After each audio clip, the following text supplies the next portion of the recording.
श्री गणेशाय नमः, श्री गणेशाय नमः, श्री गणेशाय नमः, श्री पंचदेवता नमो नमः, माता नौ दुर्गा नमो नमः, श्री लक्ष्मी नारायण विष्णु भगवान नमो नमः। जय जय जय श्री सीताराम। श्री शिव महापुराण रुद्र संहिता पहला खंड पहला अध्याय महर्षि शौनकादि का श्री सूत जी महाराज से शंकर जी का महिमा सुनाने का आग्रह करना। जय श्री सीताराम, जय श्री सीताराम।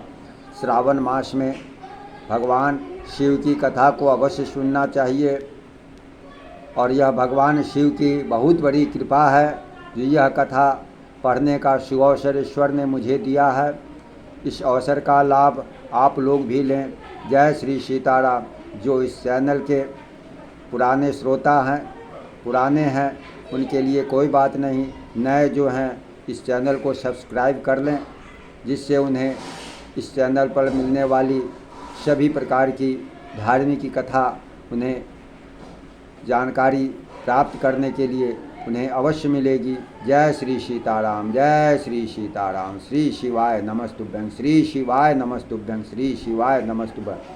पुरातन काल की कथा है। भगवान श्री वेदव्यास जी महाराज के शिष्य और परम पौराणिक श्री सूत जी महाराज श्री गंगा जी तथा कलिंदी के संगम स्थल पर श्री शिव शंकर जी की नगरी में त्रिभुवनपति श्री शिव जी की घोर तपस्या में लीन थे।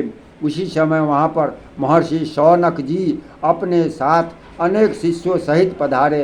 वे श्री सूत जी महाराज को शिव की उपासना में मग्न देखकर अपने हृदय में अत्यंत प्रसन्न हुए तथा हाथ जोड़कर श्री सूत जी महाराज से प्रार्थना करने लगे, हे प्रभु दीनानाथ, आप हमारी भव बाधा दूर करो, हमारे अज्ञान का नाश करते हुए ज्ञान के चक्षुओं को खोलो। हमारा हृदय बड़े संशय में घिर गया है।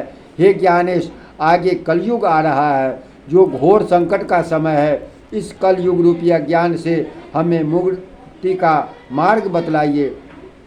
हम सभी ऋषिगण आपके चरणों के दर्शन करने के लिए आए हैं। सौभाग्यवश आपके दर्शनों को प्राप्त कर हम सुख का अनुभव करते हैं। हे मुनीश्वर, इस समय बहुत भयंकर पाप युक्त समय आ गया है तथा आगे भी इससे अधिक भयंकर समय आने वाला है। हमें ऐसा जान पड़ता है कलिकाल में जीव घोर पापी हो जाएगा। जीव अपने सत्य सनातन धर्म को छोड़कर अधर्म करने लगेगा। वैदिक धर्मानुसार न चलकर निंदित कार्य करके निंदा का पात्र बन जाएगा। प्राणी असत्यवादी, धन के लोलुप, सत्य कर्म रहित पाप कर्मों को करने लगेगा तथा कलयुग के प्रभाववश आदमी जाति कर्मों को छोड़कर तथा जप तप तीर्थ आदि को भुलाकर केवल पाखंड करने लगेगा। उनसे यम नियम और संयम कुछ भी न हो सकेगा। आज्ञानुसार होकर इंद्रियों के दास बनकर व्याभिचार आदि कुकर्म में पड़कर पाप में जीवन व्यतीत करने लगेगा। सत्य को त्याग कर धर्म को छोड़कर असत्य को ग्रहण करेंगे। सारणी वर्ण व्यवस्था अस्त व्यस्त हो जाएगी। ब्राह्मण अपने कर्मों को छोड़कर क्षत्रिय वैश्य और शूद्रों के कर्मों को करने लगेंगे। इसी प्रकार क्षत्रिय वैश्य भी अपने जातीय कर्मों को छोड़कर अपने जाति कर्म को भुला देंगे। ब्राह्मण वैश्य, क्षत्रिय ब्राह्मण, शूद्र वैश्य, वैश्य क्षत्रिय बनने का दावा करेंगे। कहने का तात्पर्य यह है, सभी वर्ण अपने जातीय कर्मों से विमुख होकर अधर्म आचरण में अपने लगे रहेंगे तथा घोर पाप कमाने लगेंगे। देव गुरु काम क्रोध, देव गुरु काम क्रोध तथा अहंकार में फंस कर इस पाप रूपी सागर में डूब जाएंगे। शूद्र यज्ञोपवीत धारण करेंगे और ब्राह्मण कहलाएंगे। इस प्रकार पाप ताप से पीड़ित होकर अपनी आयु को कम कर लेंगे। शूद्र मंदिर में घुसने का प्रयत्न करेंगे। ब्राह्मण वैश्य मांस मदिरा का पान करने लगेंगे। क्षत्रिय वैश्यागामी कुसंगी और भ्रष्टाचारी होंगे। स्त्रियां अपने पुरुष को छोड़कर अन्य पुरुष तथा पुरुष अपने स्त्री को छोड़कर अन्य स्त्री पर कामांधवश पाप के भागी होंगे। वैश्याएं सत्यवती नारी बनने का दावा करेगी और सती स्त्री लांछन युक्त हो जाएगी। पिता पुत्र माँ बेटी गुरु शिष्य का निरादर करने लगेंगे। जप तप शील बिल्कुल नष्ट हो जाएगा। पुरुष स्त्रियों को अपने भोग विलास की वस्तु समझकर उसका भोग करेंगे। ब्राह्मण केवल यज्ञोपवीत से माने जाएंगे। चतुर व्यक्ति अपने दम्भ और चालाकी से पूजे जाएंगे। श्रृंगार केवल काली पूजा की 3 सामग्री कंघा शीशा सुमेदानी बालों को संवारना ही होगा। पाप कर्म करके अपने परिवार का पालन करने वाला व्यक्ति धनवान और बुद्धिमान समझा जाएगा। तीर्थ यात्रा करना पाप समझा जाएगा। इस कलिकाल में आश्रय प्रभाववश सज्जन पुरुष चिराग तले मिलना भी कठिन होगा। दुष्ट सज्जन दुष्ट समझा जाएगा। इस कारण हे प्रभु, कलयुग में प्राणी मात्र सद्गति को किस प्रकार प्राप्त होंगे, इसलिए आप हमको अपने ज्ञान द्वारा हमारा मार्गदर्शन करें, जिससे हमारा और सभी मनुष्यों का कल्याण होगा। हे भगवान, अपने शिष्यों से कोई भी भेद नहीं छिपाते, फिर आपके समान इस संसार में कोई दूसरों का उद्धार करने वाला भी नहीं है। आप भगवान श्री वेद व्यास जी के महाराज के प्रिय शिष्य हैं। आपने उनसे सभी वेद पुराणों के सार को ग्रहण किया है। हे ज्ञानेश, हमारे सज्ञान रूपी अंधकार को दूर करके इस आने वाले कलिकाल में पापमय समय से बचने के उपाय को समझाकर हमें मुक्ति के सद्मार्ग को बतलाइए, जिससे हम सभी जीवों का कल्याण हो। हे प्रभु, हमारे संशय को दूर करो। ऋषियों की बात सुनकर परम पौराणिक श्री सूत जी महाराज बहुत प्रसन्न हुए तथा थोड़ी देर तक भगवान श्री शंकर जी के चरणों का ध्यान धारण कर शौनकादिक ऋषियों से कहने लगे, हे वत्स शौनक और अन्य ऋषिगण, आप धन्य हैं जो कि आप लोगों ने त्रिलोकी जीव हितकारी अति उत्तम प्रश्न मुझसे किया है। सुनो, मैं आप सबके सम्मुख भगवान शिव जी की वह कथा कहूँगा जिसके सुनने श्रवण करने मात्र से ही कलिकाल के वे सभी पाप नष्ट हो जाएंगे।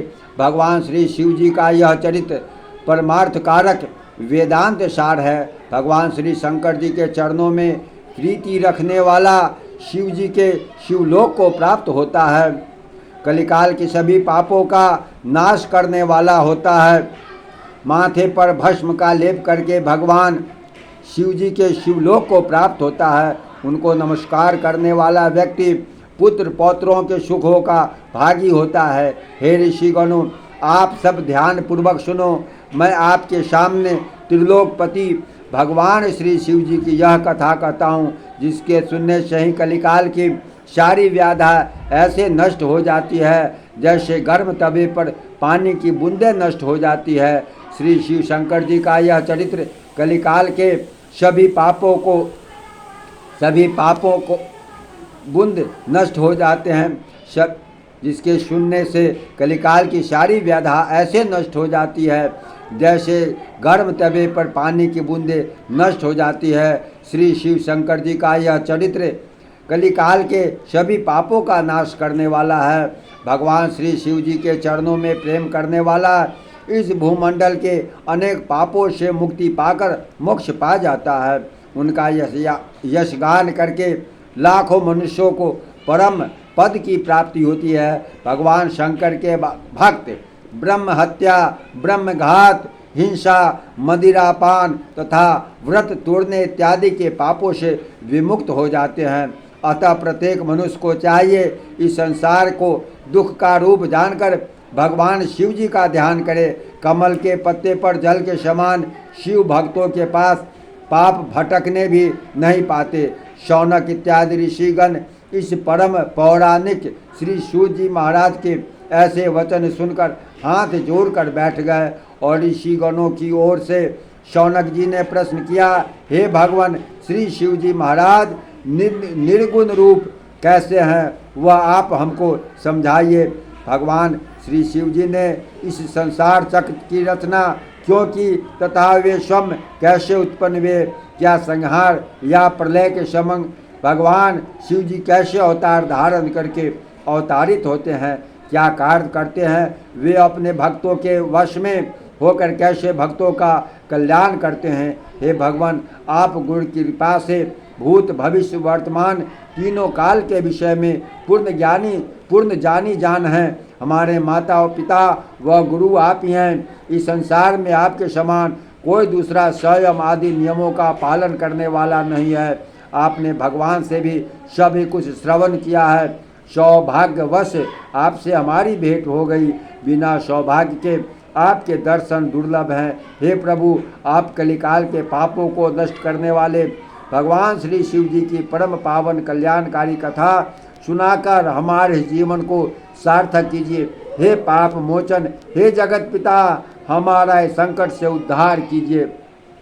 प्रेम से बोलिए भगवान श्री शंकर भगवान की जय, माता पार्वती की जय, श्री सत्य सनातन धर्म की जय। जय जय जय श्री सीताराम, श्री राम जय राम, जय जय राम, श्री राम जय राम, जय जय राम। श्री शिवाय नमस्तुभ्यं, श्री शिवाय नमस्तुभ्यं, श्री शिवाय नमस्तुभ्यं। सनातन धर्म से जुड़े हुए भाई बंधु कृपया ध्यान दें।